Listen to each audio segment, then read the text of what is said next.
humanity is deeply impacted by 6 different energies that cause individual humans to wreak havoc in their lives. It's what makes you yell at your kids, leave your spouse, never satisfied with anything that you do. Luckily, there are 7 divine energies that reach down that help us to transmute and process these 6 deep chaos-causing energies. And I'll tell you why there's a 7th here in a little. And then there are 9 initiations that humanity and individual humans must go through to work with these 6 energies and transmute them into something beautiful, into love and into service. And so today, I want to continue on with our reading of the 22nd gene key. If you caught my last video, I did the first half of that message where I talked about karma and the 7 sacred bodies and the Akashic record. And now I'm continuing the story here. So if you haven't seen that last video, go and check it out. So starting today on page 169, Richard is talking about what's called the Venus sequence. And this is all coming from a body of work called the Gene Keys, and with some of my 2 cents thrown in. So the Venus sequence in the Gene Keys is about opening your heart. It's about getting in touch with these 6 deep archetypal energies, which in the Gene Keys are called the core wounds. And the Venus sequence is about burrowing down into ourselves, into our own DNA, to contact that core wound and begin to unwind it. Wound is wound around our heart, and we've got to learn how to unwind it. And that's what the Venus sequence tells us how to do. So the Venus sequence reveals karma as a genetic sequence that unfolds throughout your life. Your ability to accept this karma with graciousness determines how quickly and easily you transcend your own suffering. In other words, there is a series of things that are laid out for you from when you are 0 or just born until you are 21 years of age. And each of those things causes us to add another layer of wounding that we have to unwind so that we can come back into our innocence and into our purity. Every human being shares in world karma, or the sacred wound, through being genetically imprinted with it at the point of our conception. So not only are things happening to us from 0 to 21 years old, but at conception, so for the 9 months that you are gestating in your mother's womb, there is also a wound that is forming, that is taking place. And these are those 6 energies that I talked about earlier, these 6 core wounds. And as we unravel the Venus sequence, we discover an inner path of awakening behind our suffering. We start to see the pattern. And we start to understand why these things happen to us, how they contribute to our service.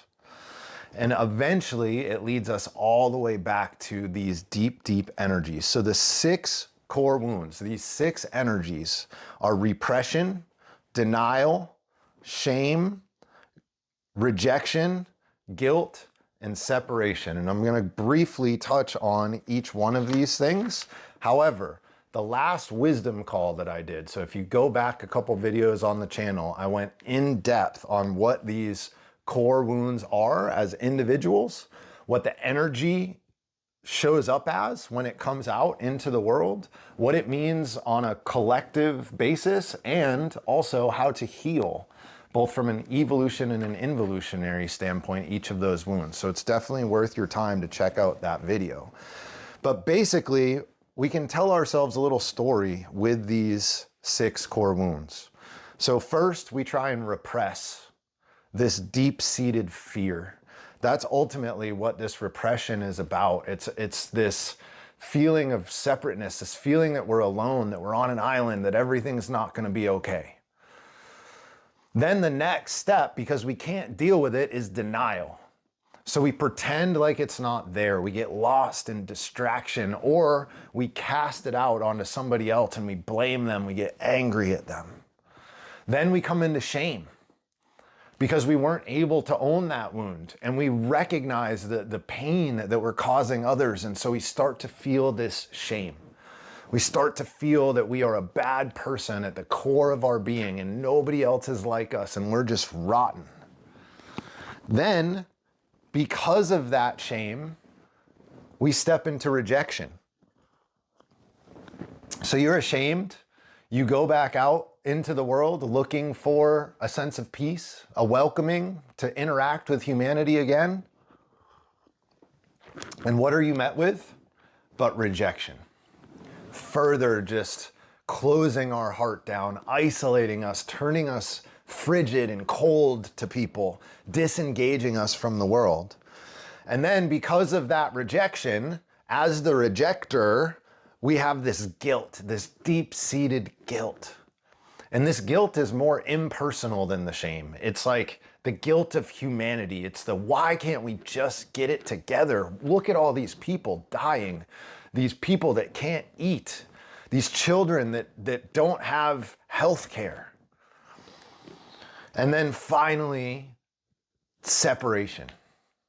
We can't take it all. And so we just go and we live our lives with blinders on, not paying attention. And of course, that is what leads back to the first wound, back to repression, back to shoving it down. And it's this cycle. And each one of us has one of these 6 deeply embedded. And that doesn't mean you don't feel some of the others. We all have all of them. However, you will have one of them to your core, to the deep, deep, deep level. Before we move on from the Venus sequence, I just quickly wanted to read something from, it's called Meeting the Divine Feminine, something that Richard Rudd, the founder of the Gene Keys, wrote, and it's just going to be a second here. This is about when the Venus sequence came to him and when the whole Gene Keys came to him. He got the Venus sequence at the same time and he had this kind of mystical experience. And what he says is, a great energy and excitement rushed through my body and I began to see things. See here is in quotes, and I really just want to encourage those of you that are newer on the path, or if you've been here for a very long time, seeing is very different in everyone. Like, there are people in my life that see images very clearly, but there are also people that see through audio, or there are people that see through a knowing or a feeling. So one of our jobs through our growth and development is to understand, how does our genetics do this seeing? Because I'm convinced that it's something that everyone has. However, as the Gene Keys tell us, we all have different genetic makeup, different gifts. And so how that seeing shows up is going to be very different. He goes on to say, the thing I remember most clearly is the fire inside my body. And this is something that I have experienced. It's this intense energy that sits at the base of your spine and moves up into your belly, into your solar plexus. And it's just this intense vibration. And it's hard to make heads or tails of. It's hard to interact in the normal world. So I can only imagine. This happened to Richard for 4 days and 4 nights. And he didn't sleep, he didn't eat. And I can't imagine what that was like. After I came down from this experience, he says, I spent months trying to decipher what I had written. And the result is the Venus sequence.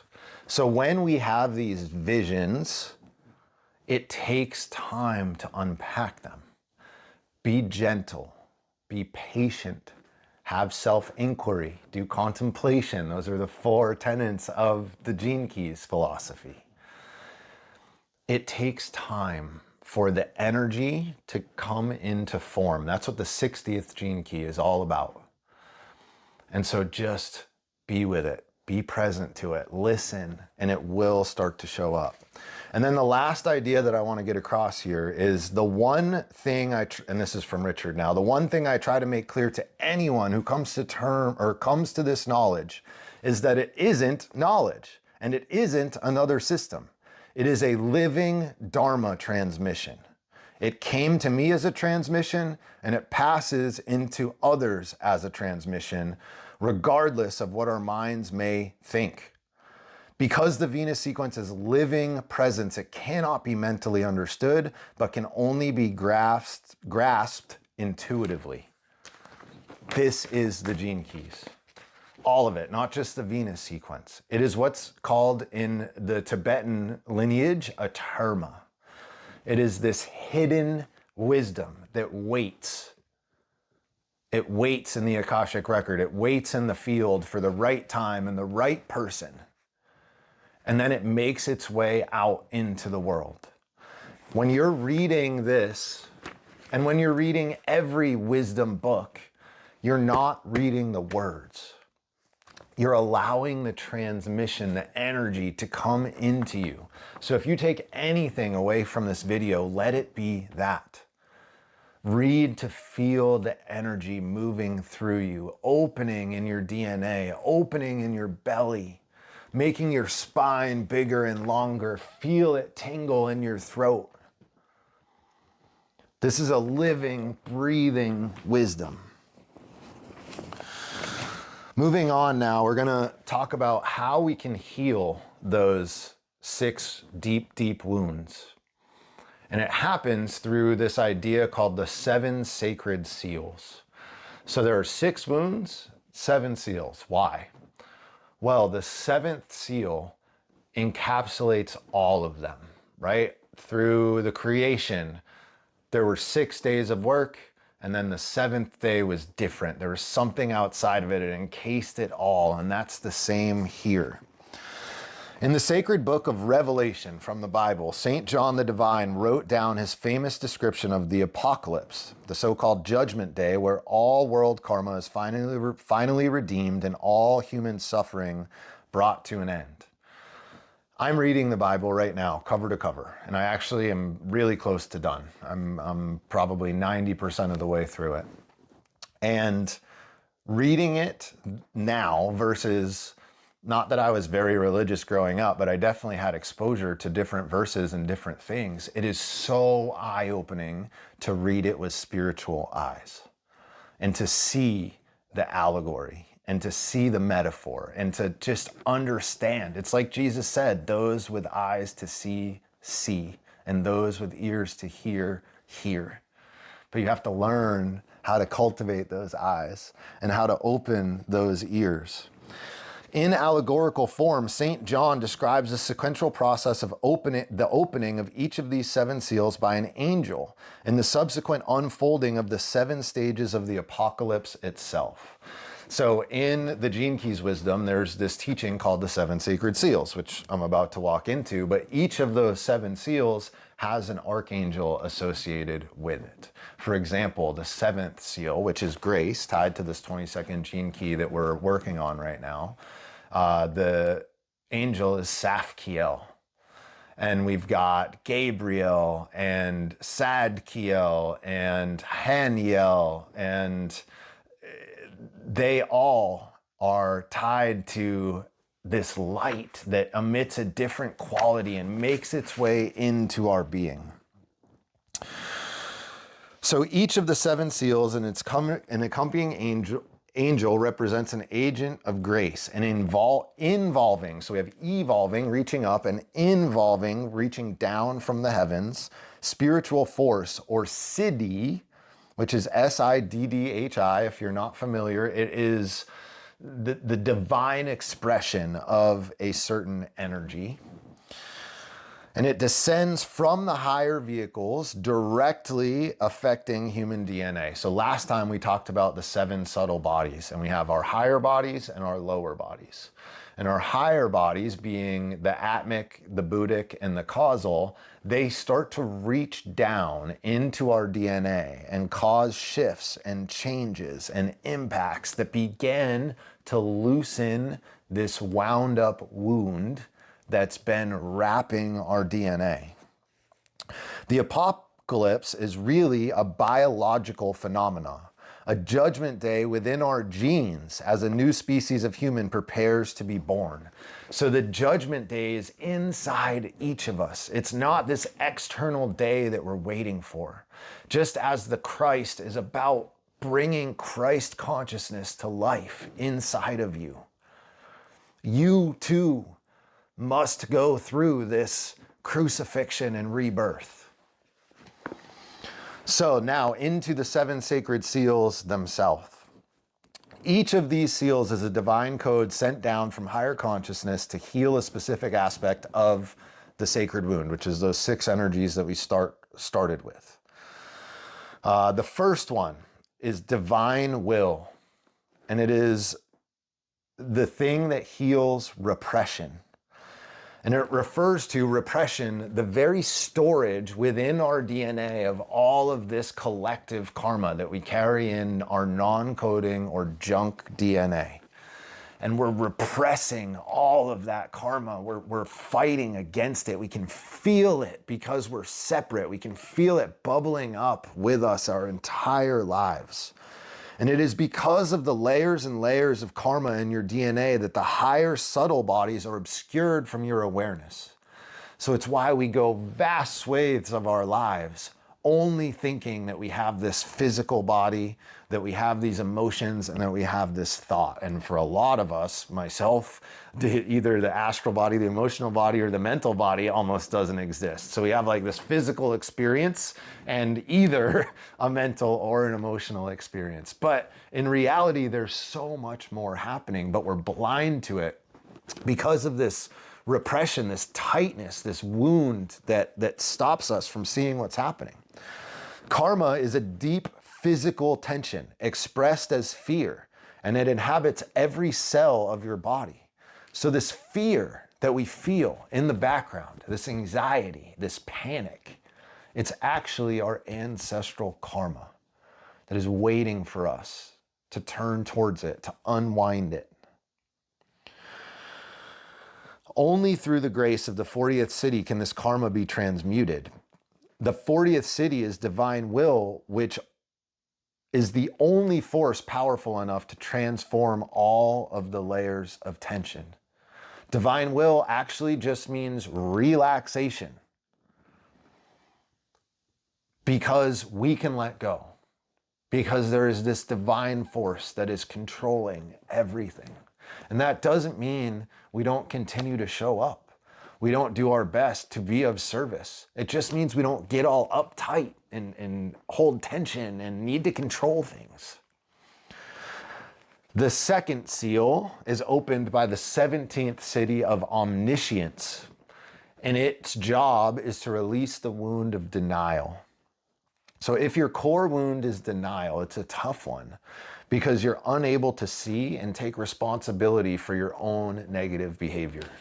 And so if you can't see it, how can you change it? So second lines have a difficult task in raising their level of self-awareness to a point that allows them to see what they are doing and the impacts that they are having on others in the world. The only force that can break denial is omniscience, which is what occurs when, even if only for a split second, your vision is opened and your higher bodies literally look down into your mental and astral bodies. So there's this moment where I said there was the obscuration between lower and higher bodies, where the higher bodies get a glimpse of the lower bodies and vice versa. And omniscience just means seeing and being everywhere. And so if we can see and be everywhere, how can I deny? I have eyes for it. I can see. And there's this thing that happens, this feeling of being seen through, which comes as a deep shock to the recipient, who usually experiences a complete and permanent rebirth after that event.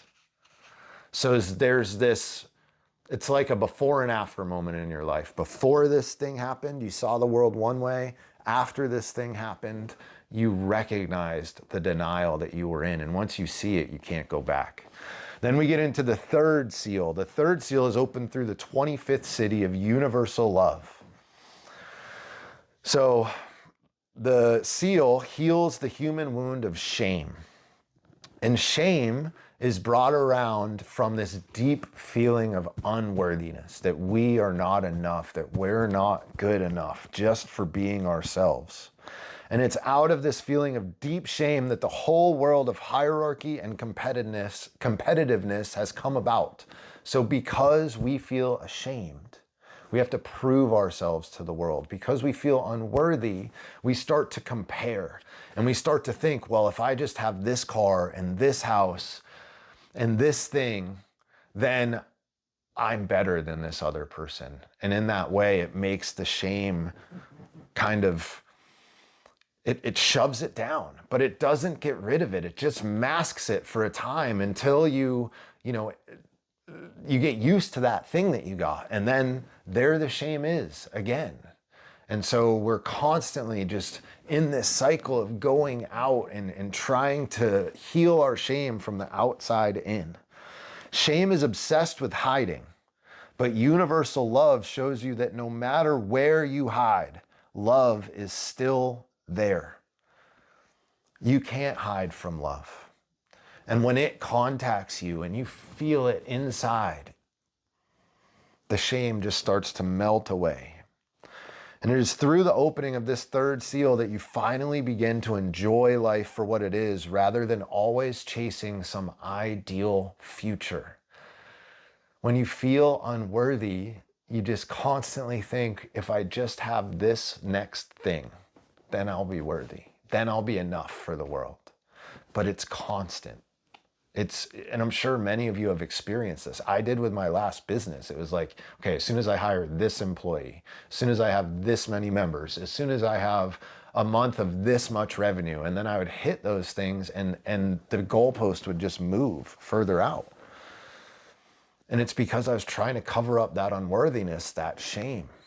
But the only thing that can heal that is this deep love. And it's not human love. It's not romantic love like we think about it.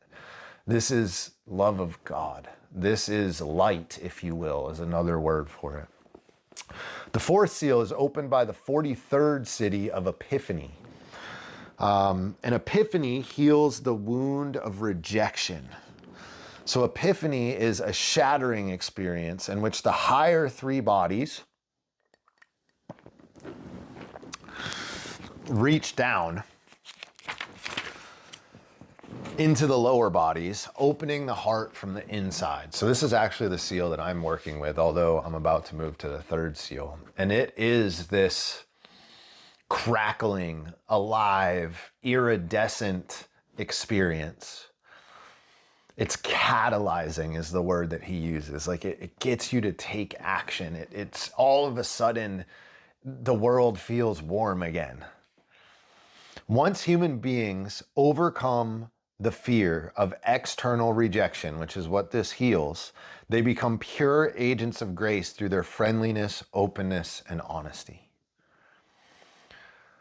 So once we can understand that we can show up as ourselves, and that's enough. Not only is it enough, but it's the thing that's going to unlock the people that are around you. It's the thing that you can offer to the world as your greatest gift. And in doing that, grace can work through you and it begins to open others. And then we get to the fifth seal, which is forgiveness, which is the fourth city. And forgiveness has a special purpose, which is to work its way backwards into the collective DNA of humanity. So forgiveness goes back in time. That's a really cool idea that's worth contemplating for a little bit. And it starts to free some of this collective karma. It starts to heal old wounds, and we can start to come back together again as peoples, as tribes, as humanity, and as individual humans.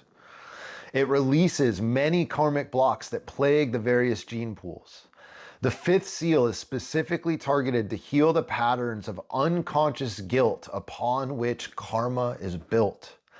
Guilt is a kind of karmic debt which exists between one person and another, or even between one race and another.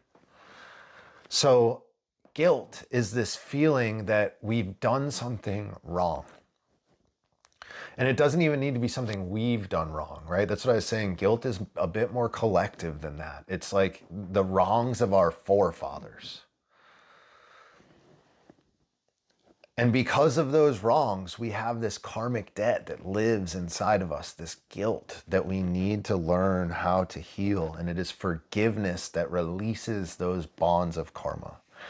It's a direct manifestation. Forgiveness is a direct manifestation of the fifth body, which is the Buddhic body, which has the capacity to literally burn karma out of our DNA. So the fifth body is what, and this comes from the subtle bodies, again, in the last video that I did, is this ecstatic energy body that connects us all.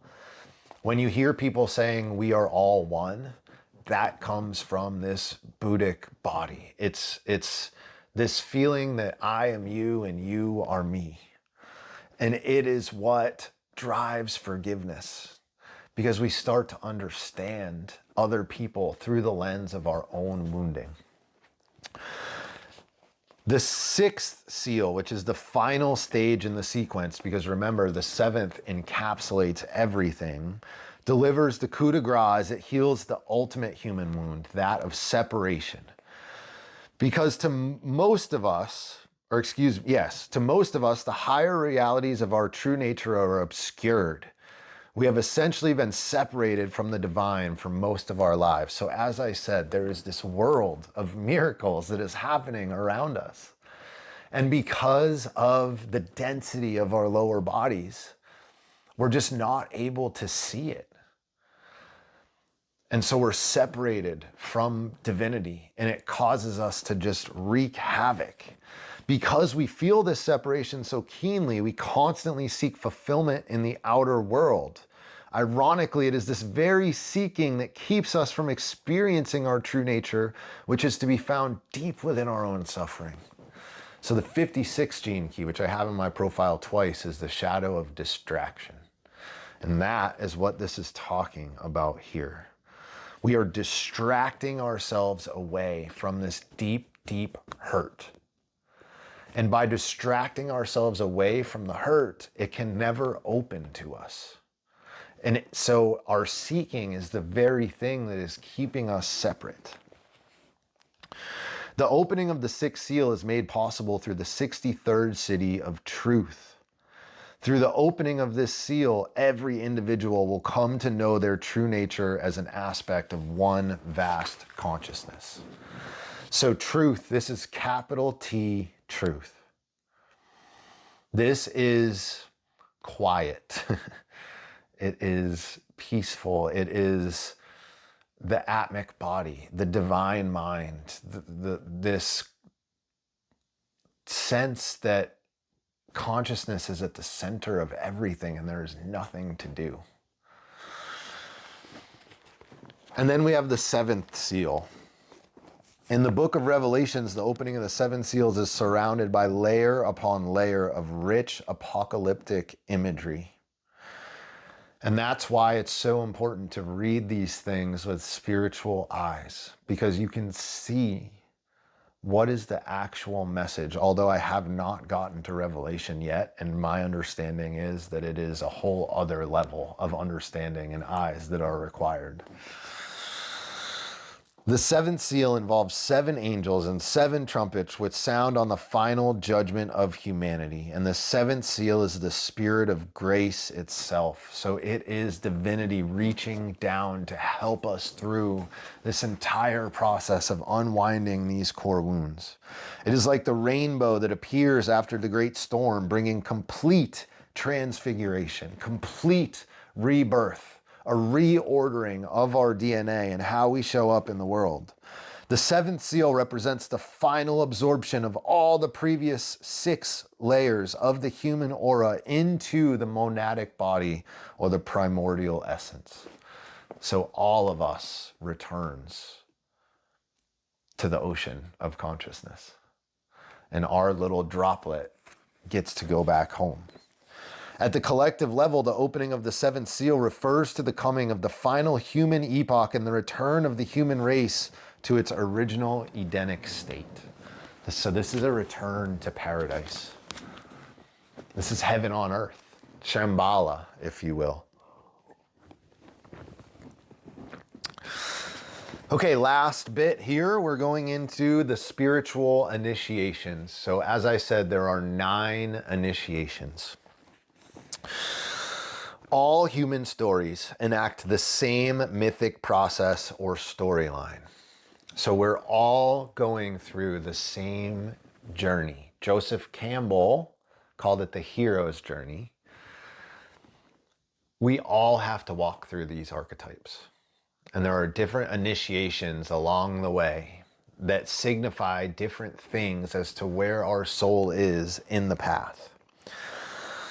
So these are the 9 portals of planetary initiation. The first initiation is birth, and it marks the very beginning of your journey towards eventual transcendence and enlightenment. Essentially, it is the time where our consciousness begins to overcome our survival programming. And that doesn't mean that the fear isn't still there. It just means that we are starting to think about other people. And so this is a time when the mental body really starts to come online. Because prior to this moment, we're basically just driven by the physical survival instinct, as well as the astral field with our desires and being in this constant cycle of pleasure and pain. Despite fleeting glimpses of happiness, the soul fails in finding true fulfillment through the outer senses and gradually turns its lens on the real prize, suffering itself.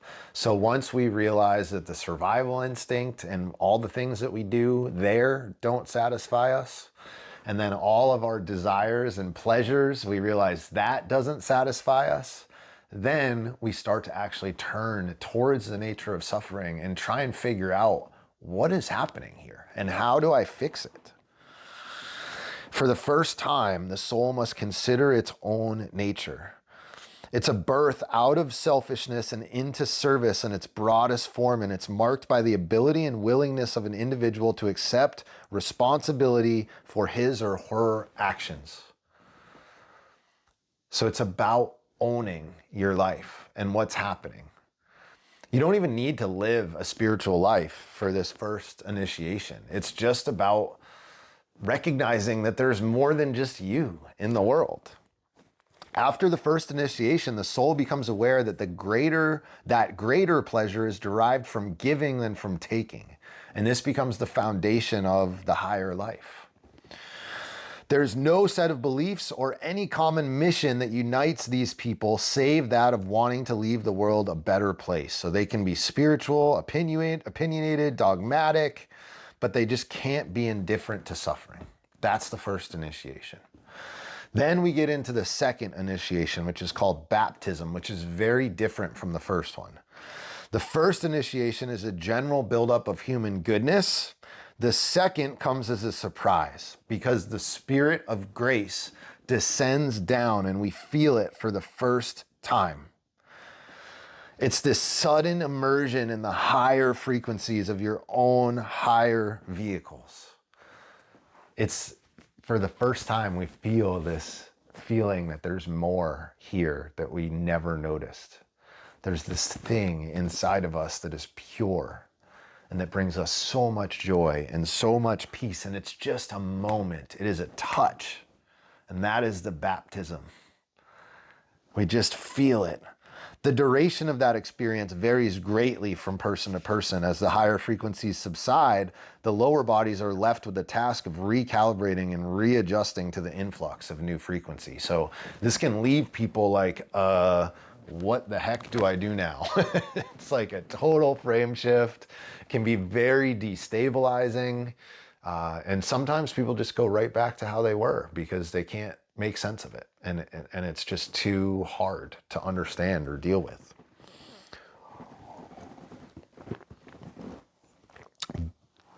Baptism as such can be extremely challenging as it sets you apart from the rest of society in some way. It is in a sense a kind of purgatory since you have tasted the higher life and can never fully forget it. So we've seen this thing, but we can't make it come back. We don't know how it happened. We don't know how to get it. And so we're left in this sense of like, man, I know that there's more here and there's nothing that I can do. Like, how do I get that thing back? And also we have this sense of separateness, because it's like, has anyone else experienced this?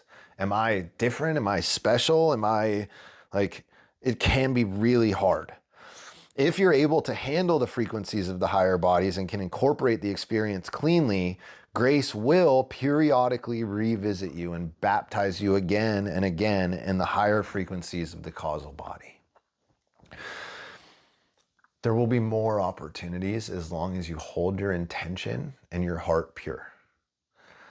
And we learn how to hold these things, how to work with them. They're very intense. And it can be really difficult. The second initiation may also last many lifetimes as the causal body gains a stronger foothold over the astral and mental bodies, the sexual and intellectual faculties, excuse me. So it takes time for the causal body to loosen the grip of the astral and the mental bodies. And that's why we're having these moments of grace. The causal body is gaining more and more strength, more and more power, more and more awareness. Baptism is thus an initiation into purification in which your lower essences are gradually refined in order to be able to hold a more sustained higher vibration. The third initiation is confirmation. So confirmation arrives so that a person can become stable in their purpose of seeking the divine. In other words, that higher frequency energy that just dipped into us and then was gone, it begins to stabilize. It begins to show up more frequently. We're able to work with it, use it, call upon it.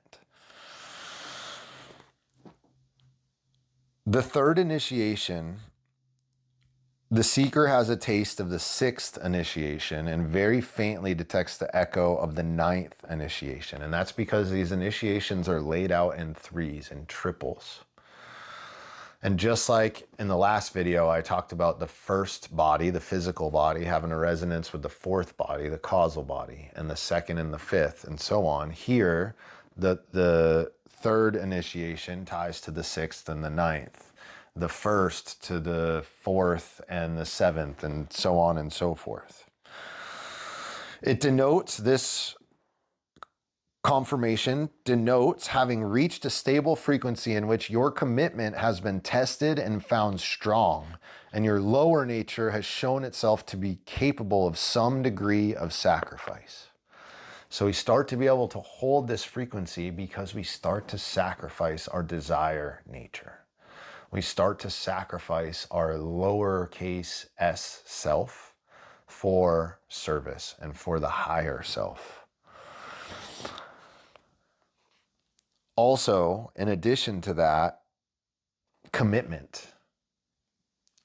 We're doing these things on a consistent basis. We're creating time for contemplation, for meditation. We have altars.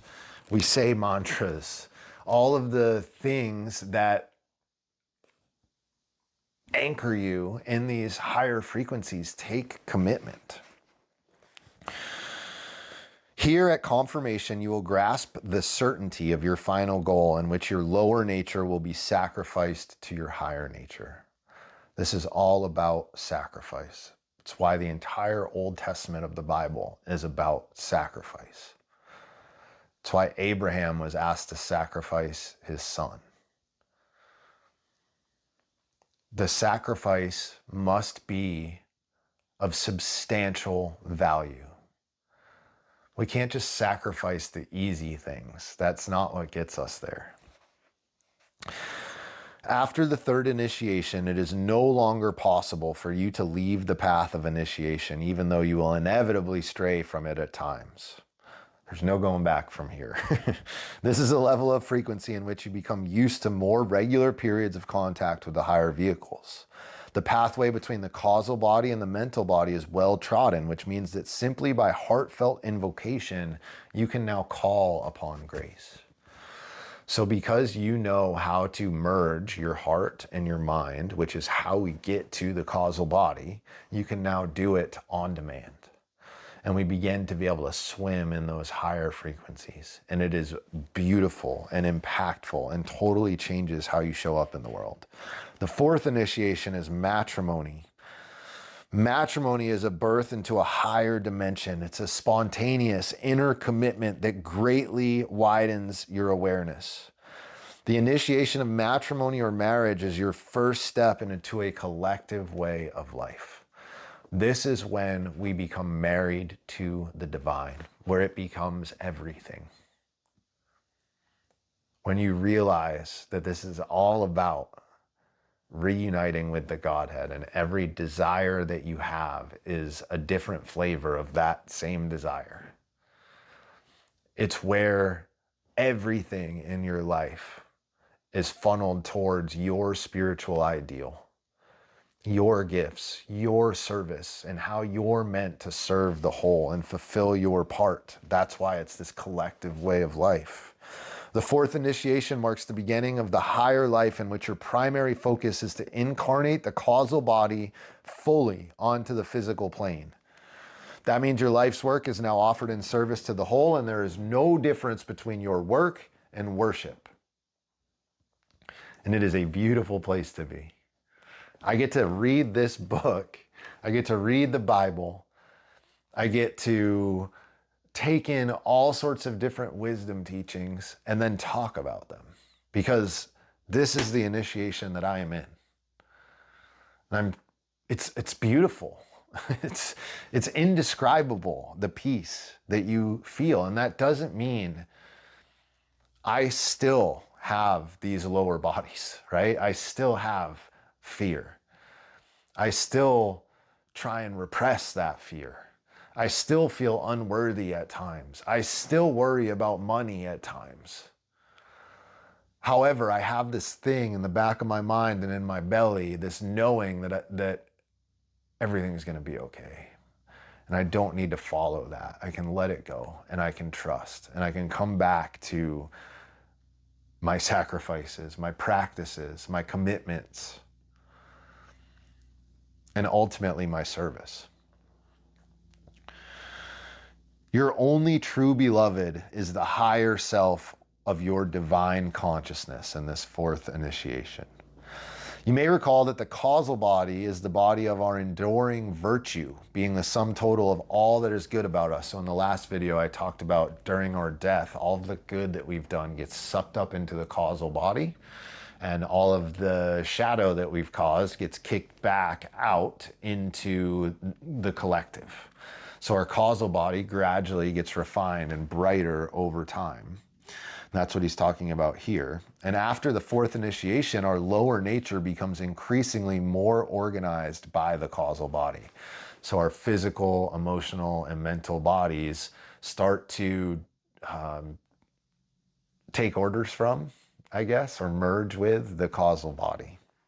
It's of interest to note that it is not just individuals who move through these great initiations, but also entire species. Humanity has in fact passed through this fourth initiation just during the past few hundred years, which is good news. And I know you're like, what are you talking about? It's mayhem out there.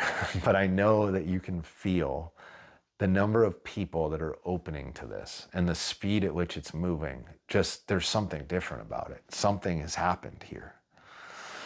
Inside your DNA, it speaks of fusion, an intense period in which the many opposites within your being mystically come together into greater harmony than ever before. This is matrimony, right? The unity, unifying principle of masculine and feminine, yin and yang, doing and being. In matrimony, those things all start to come together. We start to find balance. The fifth initiation is Enunciation, and it flows naturally from the fourth. And at this level of expanded awareness, initiations often follow each other in relatively quick succession, that is, within a single lifetime. Now that you are married to your higher consciousness, the next thing that happens is that you become pregnant. That's the Enunciation. So at this point, things really start to speed up, because again, the groove is greased, right? We know how to move through these bodies. And once we can allow the causal body to come down, it's a matter of time before everything is really humming right along. And you become pregnant with, with Christ consciousness, with this spirit of love and compassion and non-attachment, and it's beautiful. At the fifth initiation, the exquisite emanations and refined currents from the Buddhic body begin to penetrate the lower astral nature. So this is where we start to feel ecstasy. I've had so many of these moments lately where I just come to tears from the beauty of the world, or from recognizing my mortality, or from a moment that I see that I know is important that I'm never going to get back. Like, I believe that this is the fifth initiation. The Enunciation is a chemical phenomenon that saturates your whole being. Just as a woman during pregnancy is flooded with hormones, so you become aware that your body is being purified and cleansed in preparation for a great inner event, the birth of Christ consciousness. Wild times. We show up sacrifice first, service first, not sacrifice as like a martyr, although yes, in the traditional sense of the martyr, but not at the cost of ourself. Sacrifice in knowing that by taking on some amount of suffering, you're transmuting karma for the whole. And in some way, you're helping your children and unborn children and everyone around you in your life. When a person spontaneously enters a higher ecstatic state that appears to be ongoing, it is a fair assumption that they are entering this fifth portal of the Enunciation. So I have not had one of these things. I assume what he's talking about here is like a state like he experienced with the Venus sequence, right? A multi-day or even forever being able to just immediately be lost. We hear a lot of stories about like Ramana Maharshi, for example, or Ramakrishna, who he would hear the word Krishna and just disappear for hours, right? Just be gone. Just in pure ecstasy in this Buddhic body. Humanity stands at the threshold of the fifth initiation today. Even now, there are whispers in the air of a new form waiting to come into the world. So I was just in London a few weeks ago listening to a talk about the future human. And we're already discovering triple helix DNA in cancer cells. And it's the belief of this teaching that in 2027, we're going to go through this great change. And there's going to be a new way, a new form of being in the world.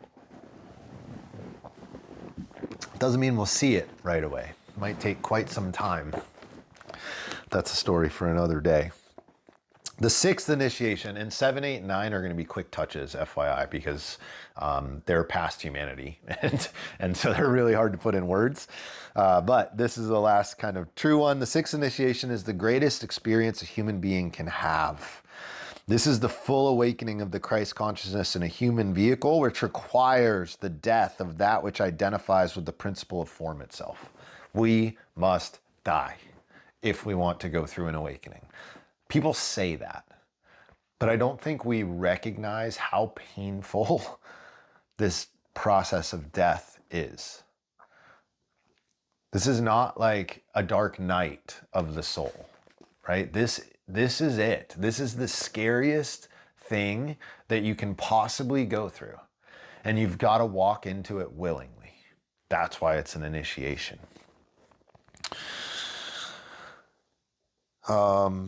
This stage is often referred to as enlightenment. So when we pass the sixth initiation, we pass into enlightenment.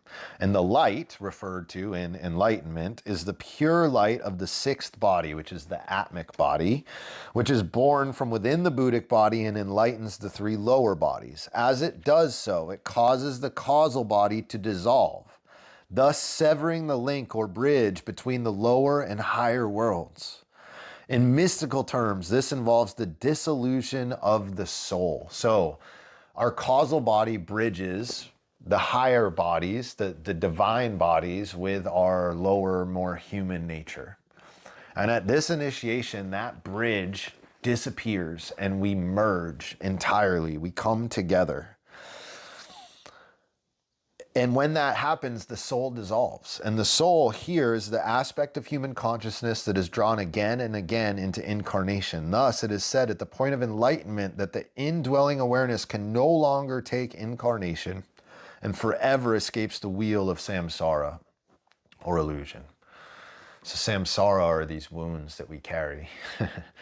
And the Maya is this illusion that we live in. And at a certain point of our development, our consciousness gets to move past that. And we get reunited with the one. It's what all of this is about.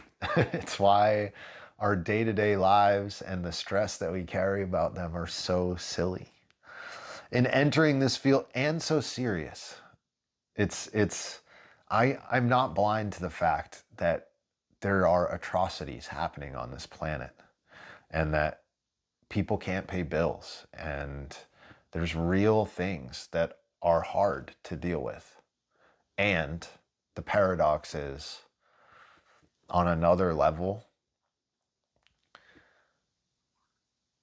all of that pales in comparison to reunion with the one.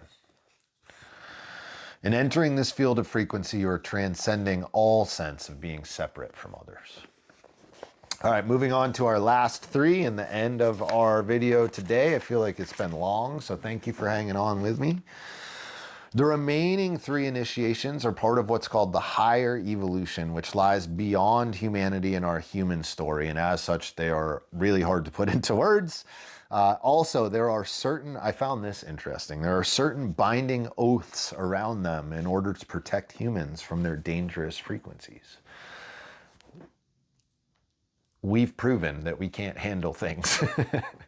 And so there are protection mechanisms in place to make sure that we humans can't tinker with things that we shouldn't be tinkering with. And part of that is a group of people that do have an understanding of how these things work, but have sworn oaths to not talk about them, to not bring them out, at least not yet, because we're not ready for them. So the seventh initiation is called ordination. It has more to do with co-ordination, as these incarnations point humanity in new specific directions. It's through these beings that the higher secrets of initiation may be released. So in other words, these are super high frequency, like avatar type people. And they come back and they guide all of humanity in a different direction. They turn us on to a new technology, a new frequency, a new way of seeing or being in the world. The eighth initiation is sanctification. And it is an initiation which is really beyond human understanding, it says. It flows as essence flows from the seventh monadic body into the atmic and buddhic bodies. The eighth initiation is largely collective in that it can only be taken towards the end of humanity's evolution. So as this is like, we've got days left, right? Not literally, but days in at least evolutionary terms. And just like the causal body disappeared in the sixth initiation, here we're talking about the monadic and atmic bodies flowing in now to the buddhic body. So we're just further refining, recycling our way back to that monadic piece. The ninth and final initiation brings an end to the story of consciousness. In certain esoteric traditions, it is referred to as the refusal. After this initiation, the indwelling awareness refuses to materialize and dissolves back into the primordial essence from which it was born. So this is the end. That is the end of the story, the end of it all, happily ever after, if you will. Thank you for being here today. That felt long. As I said, I hope it was engaging and interesting, and try my best.